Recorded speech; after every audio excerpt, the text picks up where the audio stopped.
ఉన్నాడు. మీరు ప్రార్థన చేయనప్పుడు మీ గదిలోనికి వెళ్ళి అందరికీ కనబడాలని, నేనేదో భక్తిపరుణని కనపడాలని అక్కడ ఆ వీధిలా మూలల దగ్గర నిలబడో లేకుంటే ఇక్కడ నిలబడో చేసేది కాదండి.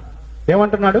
మీరు ఒకవేళ నిజంగా ప్రార్థన చేసుకోవాలనుకుంటే మీ గదిలోనికి వెళ్ళి తలుపు వేసుకుని బయట వాళ్ళకు కూడా కనిపించాల్సిన అవసరం లేదు. నీకు నీ దేవునికి మధ్యలోనే సంభాషణ. అందుకే అంటాడు కదా గాయకుడు, ప్రార్థనా యేసుని సందర్శన, పరమ తండ్రితో సంభాషణ. ప్రార్థనా యేసుని సందర్శన, పరమ తండ్రితో సంభాషణ.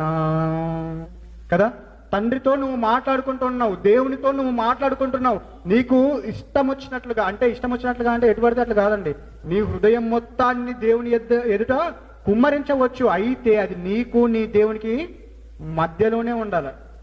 అందరికి కనబడాలని, అందరికి తెలియాలని ఉండకూడదు. కాబట్టి రహస్యముగా ప్రార్థన చేయి. నువ్వు ఏం అడగాలనుకుంటున్నావో, నువ్వు ఏమి విజ్ఞాపన చేయాలనుకుంటున్నావో, నువ్వు ఏ కృతజ్ఞతలు తెలియజేయాలనుకుంటున్నావో అవన్నీ నీ తండ్రికి నీకు మధ్యలో ఉండేలాగా చూసుకో. మనుషులను మధ్యలో పెట్టొద్దు అంటా ఉన్నాడు. నీవు ప్రార్థన చేయనప్పుడు నీ గదిలోనికి వెళ్ళి రహస్యమందు చూచి నీ తండ్రికి ప్రార్థన చేయి, ఆయన నీకు ఫలాన్ని ఇస్తాడు.